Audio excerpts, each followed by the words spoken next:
Hi everyone, welcome to chemistry knowledge by Jyoti. Guys, आज हम BSc part 3 का एक टॉपिक समविभव बिंदु या आइसो इलेक्ट्रिक पॉइंट के बारे में पढ़ने वाले हैं। गाइज, इससे पहले हमने ज्विटर आयन देखा था, अब हम देखेंगे समविभव बिंदु के बारे में।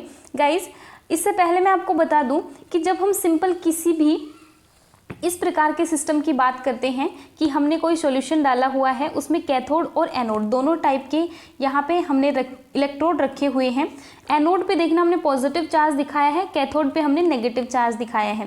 गाइस, सिंपल यदि हम इसमें कोई भी विद्युत अपघट्य डालते हैं तो उसमें जो भी नेगेटिव आयन बनेगा नेगेटिव इस एनोड की तरफ, और जो भी पॉजिटिव आयन बनेगा पॉजिटिव इस कैथोड की तरफ मूव करेगा। जब ये आयंस इनकी तरफ जाते हैं तो इनकी वजह से विभव उत्पन्न होता है। यदि हम कुछ ऐसा करें कि ये नेगेटिव और पॉजिटिव का नंबर बराबर मात्रा में लें कि जितने नेगेटिव आयन इस पॉजिटिव की तरफ जाएंगे उतने ही पॉजिटिव आयन इस कैथोड की तरफ जाएंगे, तो दोनों का मान बराबर होने की वजह से एक दूसरे के प्रभाव को खत्म कर देगा। तो इस प्रकार के बिंदु को हम क्या कहते हैं? समविभव बिंदु कहते हैं। गाइस, देखना इसकी परिभाषा आप कैसे लिख सकते हैं। वह पीएच बिंदु जिस पर कोई एमिनो अम्ल विद्युत विभव लगाने पर किसी भी इलेक्ट्रोड की तरफ गमन नहीं करता हो, विद्युत क्षेत्र से अप्रभावित रहता है, समविभव बिंदु कहलाता है। गाइस, इसमें वही आपको बोला गया है कि कोई एक ऐसा पीएच बिंदु आप लो जिसमें वो किसी भी इलेक्ट्रोड की तरफ गमन नहीं करे, मीन्स दोनों बराबर मात्रा में जाएं, तो आप उसे क्या कह सकते हैं? समविभव बिंदु कह सकते हैं। किसी एमिनो अम्ल का समविभव बिंदु स्थिर होता है, लेकिन भिन्न भिन्न एमिनो अम्लों के समविभव बिंदु भिन्न भिन्न होते हैं। गाइस, किसी भी एक पर्टिकुलर एमिनो अम्ल की यदि हम बात करें तो उसके समविभव बिंदु का मान निश्चित हो गया, लेकिन यदि हम एमिनो अम्लों को चेंज करते जाएं, जैसे एक बार लाइसीन, दूसरी बार ग्लाइसीन, तीसरी बार एस्पार्टिक अम्ल, ऐसे हम यदि एमिनो अम्लों को परिवर्तित करेंगे तो समविभव बिंदु का मान भी परिवर्तित होता रहता है। गाइस, ये जो मैंने आप लोगों को डायग्राम बना के दिखाया है, इसमें मैंने लिया है एमिनो अम्लों का अम्लीय विलयन।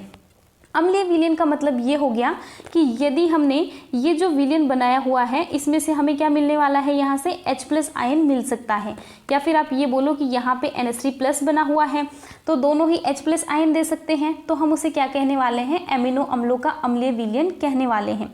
गाइज, इसमें देखना आपको केवल यहाँ पे पॉजिटिव चार्ज दिखाई दे रहा है, मीन्स ये किसकी तरफ जाने वाला है?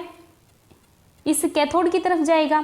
और यदि हम कुछ ऐसा ले यहाँ पे कि यहाँ पे COO- बनाएं, तो यहाँ पे COO- बनाएंगे तो वो किसकी तरफ जाएगा? इस पॉजिटिव चार्ज की तरफ जाएगा।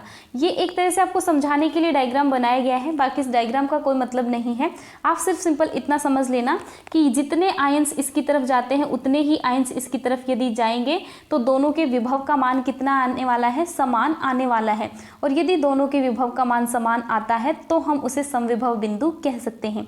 गाइस, इतना आप ध्यान रखना, यहाँ पे हमें क्या दिखाना होगा? COO- दिखाना होगा, तभी हम इस एग्जाम्पल को समविभव बिंदु का एग्जाम्पल कह सकते हैं। गाइस, नेक्स्ट देखना, अम्लीय एमिनो अम्ल के लिए समविभव बिंदु का मान कम होता है। गाइस, मैंने जब आप लोगों को क्लासिफिकेशन पढ़ाया था एमिनो अम्लों का, तब मैंने आपको बताया था कि अम्लीय एमिनो अम्ल हम किसे कह सकते हैं? ऐसा कोई एमिनो अम्ल हमारे पास हो जिसमें COH समूह की संख्या 1 से ज़्यादा हो, जबकि NH2 समूह केवल 1 ही हो, मतलब दोनों की मात्रा बराबर नहीं हो। NH2 समूह 1 है और COH समूह की संख्या 2 है, तो वो एमिनो अम्ल कैसा रहेगा? अम्लीय एमिनो अम्ल। तो अम्लीय एमिनो अम्ल के लिए समविभव बिंदु का मान कम होता है। एग्जाम्पल के तौर पे हमने लिया है एस्पार्टिक अम्ल। एस्पार्टिक अम्ल के लिए समविभव बिंदु का मान 2.8 होता है। ये हमने पीएच बिंदु का मान लिया है। नेक्स्ट आप ध्यान रखेंगे, उदासीन एमिनो अम्लों के लिए समविभव बिंदु का मान 6 से 7 होता है, जैसे ग्लाइसिन के लिए इसका मान 6.1 होता है। गाइज, ये हमने इसका मान का मतलब है समविभव बिंदु के मान की बात कर रहे हैं, तो इसके लिए समविभव बिंदु का मान कितना होता है? 6.1 होता है। और उदासीन एमिनो अम्ल का मतलब क्या होगा? एक NH2 समूह है तो COH समूह भी एक ही होगा, दोनों की मात्रा यदि बराबर हो तो आप उसे उदासीन एमिनो अम्ल कह सकते हैं। अब हम देखेंगे क्षारीय एमिनो अम्लों के बारे में। क्षारीय एमिनो अम्लों के लिए समविभव बिंदु का मान उच्च होता है। कि क्षारीय एमिनो अम्लों की यदि बात करी जाए तो समविभव बिंदु का मान कैसा रहेगा? उच्च रहेगा। एग्जाम्पल के तौर पे लिखा है लाइसिन के लिए समविभव बिंदु का मान लगभग 9.7 होता है। लाइसिन जो होता है उसके लिए समविभव बिंदु का मान कैसा आएगा 9.7। और लाइसिन कैसा एमिनो अम्ल बताया गया है, क्षारीय एमिनो अम्ल, मीन्स NH2 समूह की संख्या यहाँ पे COH समूह से ज़्यादा होने वाली है। तो गाइस ये था समविभव बिंदु, बहुत ही आसान तरीके से आप लोगों के सामने रखा है। आई होप आपको समझ में आ गया होगा। यदि आपको वीडियो अच्छा लगा हो तो लाइक शेयर और सब्सक्राइब ज़रूर कीजिएगा।